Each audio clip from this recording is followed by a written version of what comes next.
अमरीकी वज़ीर दिफा का स्टेटमेंट आप देखें, कैसा शानदार स्टेटमेंट है। आपको पता है, मैंने इसके ऊपर एक वीलॉग भी किया था, फ्यूचर में भी करूंगा, आपको बताऊंगा। एक थर्ड टेंपल है जो वहां पे इसराइल में बनाया जाना है, और ये यहूदियों की एक बहुत पुरानी ख्वाहिश है। वो चाहते हैं कि एक थर्ड टेंपल बने, और उनका एक मजहबी नुक्ता नज़र से ये बहुत इंपॉर्टेंट है उनके लिए। उसके लिए वो कोशिश भी करते हैं। बहुत सारी किताबें इसके ऊपर लिखी गई हैं, बहुत सारे मकाले हैं इसके ऊपर, बहुत सारी तहकीकात हैं इसके ऊपर मूवीज तक बनी हुई हैं। तो थर्ड टेंपल की तामीर के हवाले से उन्होंने कहा कि ये करिश्मा होगा और टेंपल जरूर बनेगा, और ये बनकर रहेगा, और थर्ड टेंपल जल्द बनेगा।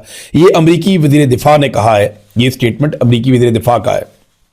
एक बात अभी तक समझ नहीं आ रही नाज़रीन, वो ये बात है कि पाकिस्तान ने $1 अरब कहां से इकट्ठा करके दिया अमेरिका को? दिया भी या नहीं दिया? ये सवालात में से पाकिस्तान में जितने मीडिया के लोग हैं उन्हें पूछना चाहिए, वजारत खजाना से पूछना चाहिए। जनाब, अमेरिका तो $1 अरब की उन्होंने शर्त रखी हुई थी मेंबरशिप के लिए, तो पाकिस्तान मेंबर बन गया, तो पाकिस्तान ने $1 अरब कैसे दिया? और अगर पाकिस्तान ने $1 अरब नहीं दिया तो फिर हमने उसके बदले में क्या दिया? यानी हमने डोनाल्ड ट्रंप से ताल्लुक बनाकर पैसे खर्च कर लिए, जबकि इंडिया ने यूरोप के साथ मदर ऑफ ऑल डील्स कर लिया।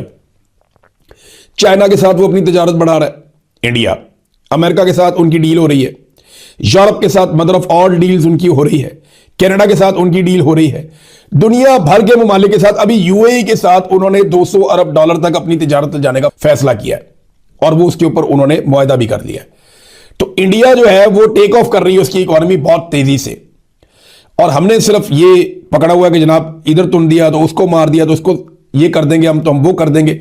ऐसे नहीं मुल्क चलते, लोगों के पास खाने के लिए रोटी नहीं है। फौज बहुत अच्छा लड़ती है, वो लड़ाई का काम करे, जो बाकी काम करने वाले लोग हैं वो अपना काम करें, ताकि इकोनॉमी पाकिस्तान की उठे। फौज को उसकी डोमेन में वापस जाना चाहिए, और जो एक्सपर्ट लोग हैं, जो जिसका काम उसी को साजे, वो आए और अपना काम करें। नाज़रीन, 8 फरवरी के हवाले से पाकिस्तान तहरीक इंसाफ और अपोजिशन कोशिश तो कर रही है, लेकिन फजल रहमान साहब ने एक मरतबा फिर अपोजिशन की पीठ में छुरा घोंप दिया। फजल रहमान साहब के बारे में मैंने आपको कई मरतबा कहा कि ये पीडीएम की जमातों और एस्टेब्लिशमेंट के खास आदमी हैं। वो जब भी मुश्किल में आएंगे ये उनको रेस्क्यू करेंगे, क्योंकि 8 फरवरी को बड़े लंबे अरसे से अनाउंस किया हुआ है अपोजिशन ने कि हमने पहिया जाम हड़ताल करनी है।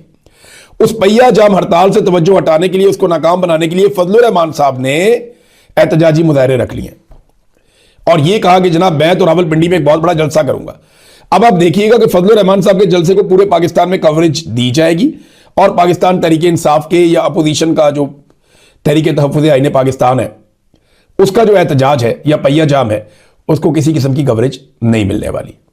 सादी बात तो ये है। तो यहां नाज़रीन, फजल रहमान साहब ने एक मरतबा फिर अपोजिशन की पीठ में छुरा घोंपा, एक मरतबा फिर एस्टेब्लिशमेंट की मदद की, एस्टेब्लिशमेंट का सहारा बने, जैसा कि वो हमेशा एस्टेब्लिशमेंट का सहारा बनते हैं। नाज़रीन, खबरें हैं मेरे पास और भी, लेकिन मैं इनको अगले वीलॉग तक ले जाता हूं, ये लंबा हो जाएगा काफी। अब तक के लिए इतना ही, अपना ख्याल रखिएगा, अपने इस चैनल का भी। अल्लाह हाफ़िज़।